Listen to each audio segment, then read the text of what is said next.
আপনার মোবাইলের চার্জ যদি দ্রুত শেষ হয়ে যায়, এটা কিন্তু আপনার মোবাইলের সমস্যা না, আপনার মোবাইলে এমন কিছু সেটিংস আপনি অন করে রেখেছেন যার জন্য কিন্তু চার্জ দ্রুত শেষ হয়ে যায়। তো আমি এই ভিডিওতে আপনার দেখাবো কিভাবে আপনি আপনার সেটিং গুলো বন্ধ করবেন। তার আগে বলে রাখি, এই প্রয়োজনীয় ভিডিওটি হারিয়ে যাওয়ার আগে অবশ্যই আপনি শেয়ার করে রাখুন।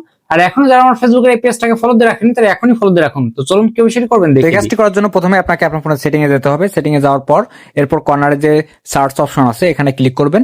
এখানে ক্লিক দেওয়ার পর এখানে প্রথম আপনি লিখবেন রিডিউস অ্যানিমেশন। আমি ক্লিক করলাম। ক্লিক দেওয়ার সাথে সাথে এখানে দেখুন আপনার রিডিউস অ্যানিমেশন যেটা আছে এটা আপনি অফ করে দিবেন। দেন আপনি আবার ব্যাকে আসবেন, ব্যাকে এসে আবার সার্চে যাবেন। এরপর আপনি লিখবেন ইউজেস অ্যাজ ডায়াগনস্টিক। এখানে ক্লিক দেওয়ার পর এখানে ইউজেস অ্যাজ ডায়াগনস্টিকে ক্লিক দিবেন। এরপর এখানে নিচের দিকে ক্লিক করবেন, এটা আপনি অফ করে দিবেন। এরপর আপনি আবার ব্যাকে সার্চ অপশনে যে এখানে আপনাকে লিখতে হবে স্ক্যানিং। এই স্ক্যানিংটা আপনাকে এখানে লিখতে হবে। লেখার পর এমন একটি পেজ আপনাকে শো করবে।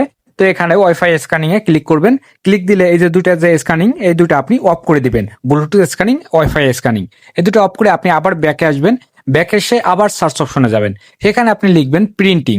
প্রিন্টিং দেওয়ার পর প্রিন্টিং এ ক্লিক করবেন।